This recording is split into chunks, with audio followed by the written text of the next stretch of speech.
Welcome to this week's edition of Coach Prep. Coach Don and I are here in the Cherokee Batting Range Podcast studio getting ready to record episode number 102. Let's talk about our sponsors, Anderson Bat.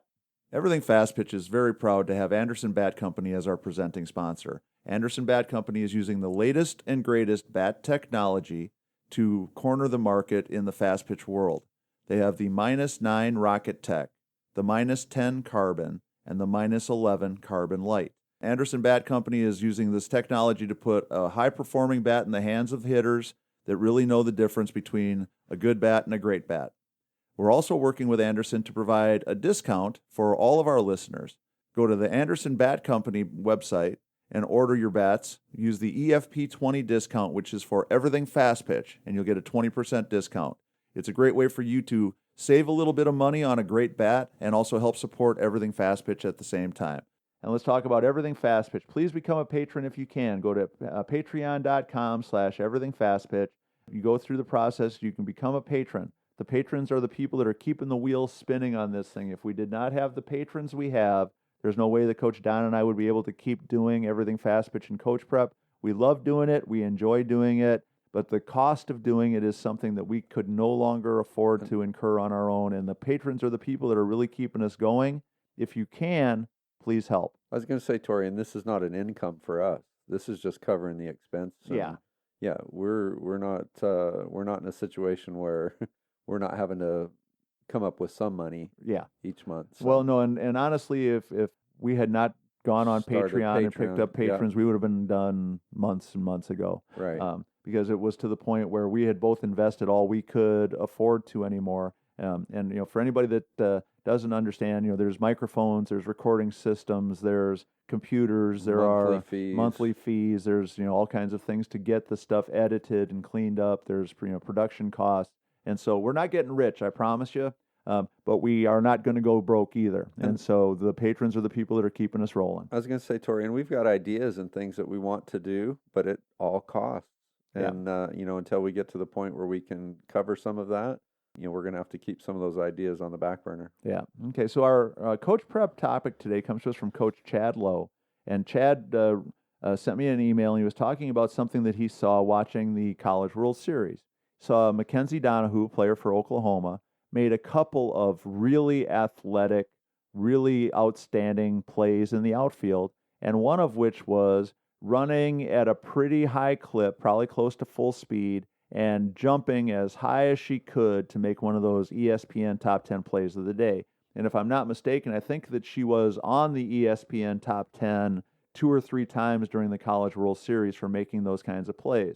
And now, the first thing we have to say is obviously that's a really talented player. That's a really outstanding athlete. Athletic. Yeah. But the thing that Coach Chad wanted us to talk about is she didn't just miraculously start doing that in those games, that obviously she's practicing and doing things on a regular basis in practice that are allowing her to shine so brightly on the biggest stage. What we wanted to talk about today a little bit was just some ideas. We talk all the time about becoming more athletic, helping our kids learn to use their bodies more efficiently, more explosively.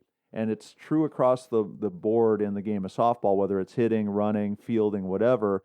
A little bit more athletic is always good. But then I think the idea of taking that to that next level and specifically practicing some of these skills, working on some of these different things is an important idea. No, I think that's awesome. And what a joy is it to watch someone that's excelled to that point and that's able to do those things. It's, to me, just very exciting. And to your point, if we could have followed that particular player around leading up to those events, I'm sure they've done even more amazing things in practice. Right. That's always kind of a wonder, and it doesn't happen by accident. I mean, they have God-given gifts for sure in terms of their bodies, and athleticism is something that's developed over time, but it's just really exciting to get a chance to see kids do that. Right. And my guess is this is something that not being at practice every day, we didn't get a chance to see firsthand. But one of the things that I talk about all the time in coaches' clinics and when I get a chance to work with teams is that if we want to be amazing, we have to practice amazing. That when you see Mackenzie Donahue making that amazing catch, that she's not being able to do that. She's not able to do that on that big stage without having practiced it and done the things that have helped her be able to do it. The most fundamental skills are things that we always get caught up in, right? And so we'll take our outfielders and we'll hit them fly balls, stretch them out a little bit, but maybe we don't, really push them as far as we could or as hard as we could. Thinking about, the specific skills right there. So whatever level team you're coaching, whatever the skill level of the players that you're working with, I think that there are different ways that we can construct drills, different things that we can do to help them with things like running as fast as they can and catching the ball, which is something that sounds so fundamental, but a lot of kids can't do. Running as fast as they can and jumping for a ball. Ultimately, hopefully, running as fast as they can and laying out and diving for a ball. Charging a ball really aggressively and fielding it and throwing it effectively and efficiently. Some of it, I think, comes back to our attitude as coaches, but also making sure that we're instilling in our kids this value of if you practice amazing, you might just make that amazing play someday. And now with YouTube, obviously, it's pretty easy. You can find every one of those catches on YouTube, make a little highlight reel, take it to practice, and say, do you want to be this player? Well, so today we're going to do these 3 drills. Drill number 1 is we're going to sprint as hard as we can, and then I'm going to toss you a ball out in front of you, and you're going to try to catch it. We're going to do that for a while. Then the next one is you're going to sprint as fast as you can, and I'm going to throw a ball over your head, and you're going to have to figure out how to gather yourself and jump and reach for that ball that's over your head. Okay, so now we're going to start off on an angle going across the field, and I might hit you 3 balls in a row. So you run, you make the play on the first one, then you keep running, you make the play on the second one, then you keep running, you make the play on the third one. Then maybe we're going to spend some time at the fence working on finding the fence and reaching up and catching the ball that's over the fence. Maybe it's, those different kinds of drills in some sort of a sequence. And again, always selling the idea to the players that, well, if you want to be able to do these amazing things, we got to be able to practice some of these amazing things. Sure. And I think that's a great point too, Tory. And each of the groups that are listening are at a different level.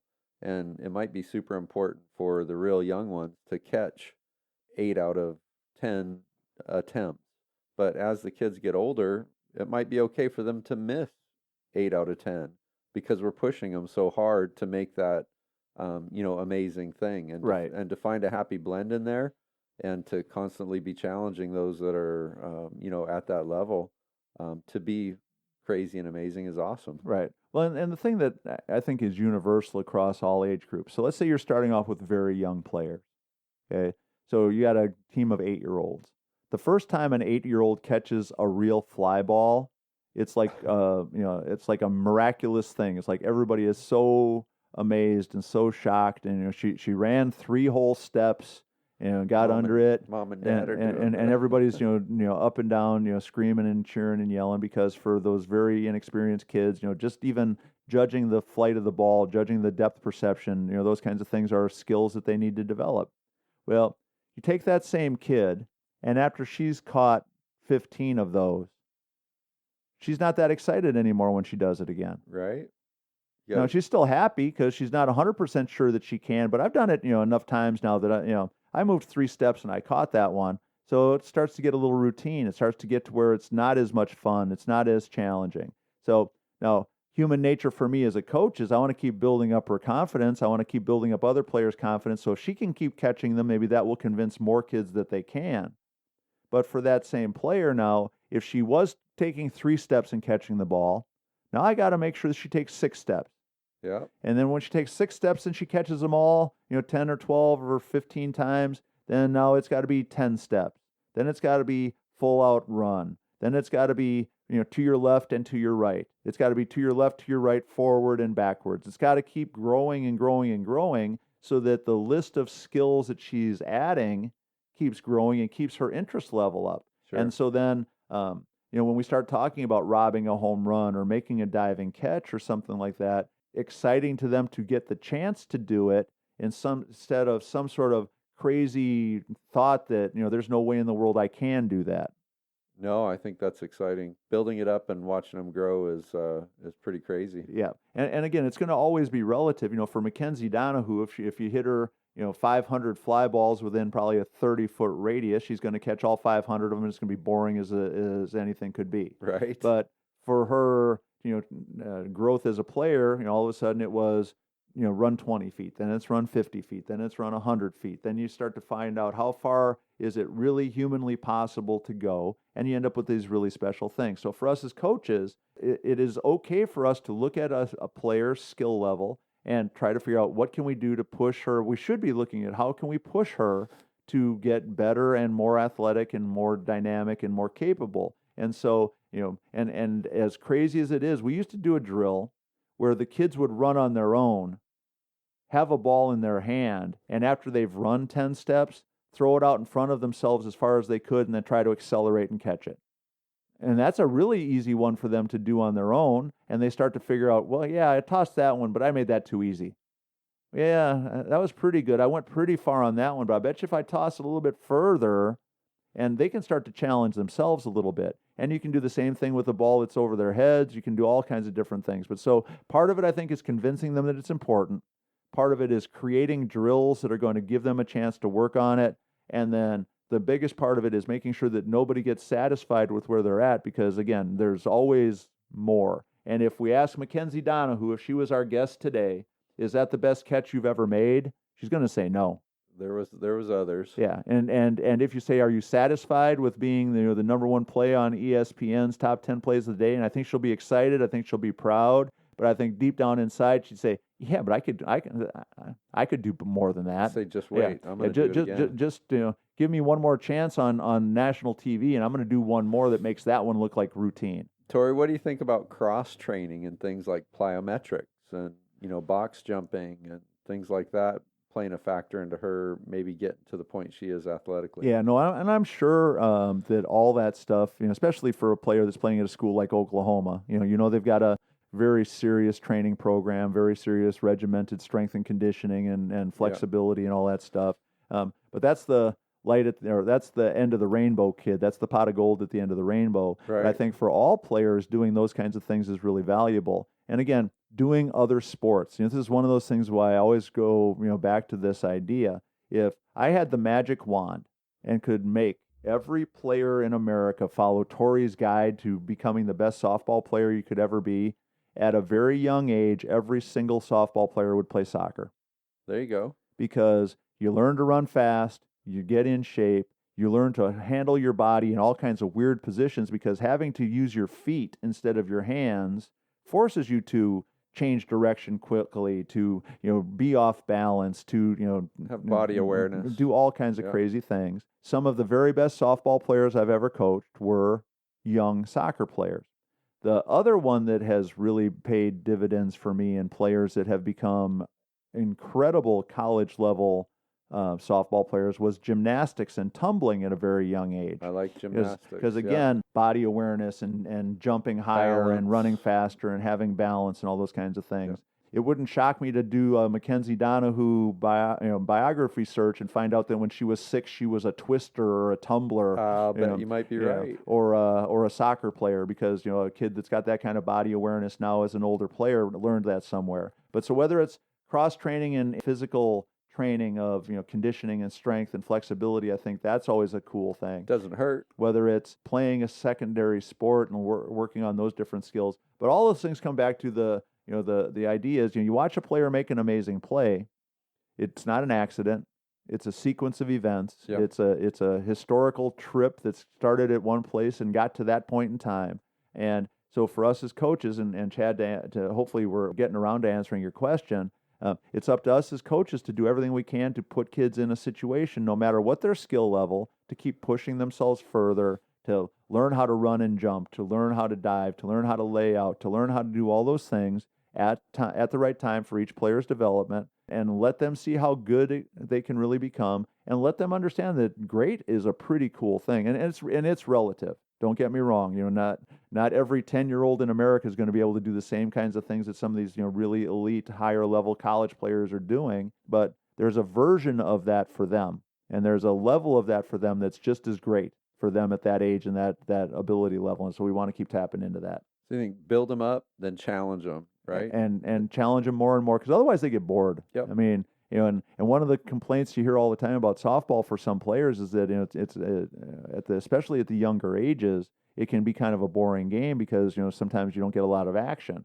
Well, let's figure out ways to keep them involved in and keep them interested so that they know that, okay, I might only get 3 balls today, but one of those might be my chance to be on ESPN's top 10 plays of the day. So, and I think many weeks ago we talked about the kids coming to practice going, I wonder what coach is going to ask us to do today, rather than, oh, I know exactly what we're going to do today. Yeah. Yeah. So keep it fun. So Chad, we do appreciate the question. Hopefully we've given you some stuff to think about.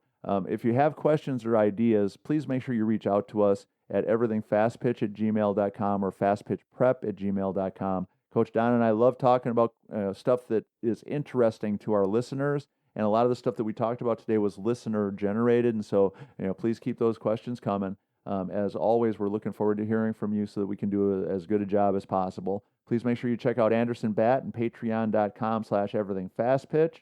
Make sure you check out fastpitchprep.com. You can order your Square Cuts training discs there, and also check out the YouTube channel and the blog catalog. There's tons and tons of information. So for our Coach Don McKinley and our producer Stan Lewis, this is Coach Tory saying thanks for listening, and we'll talk to you again next week.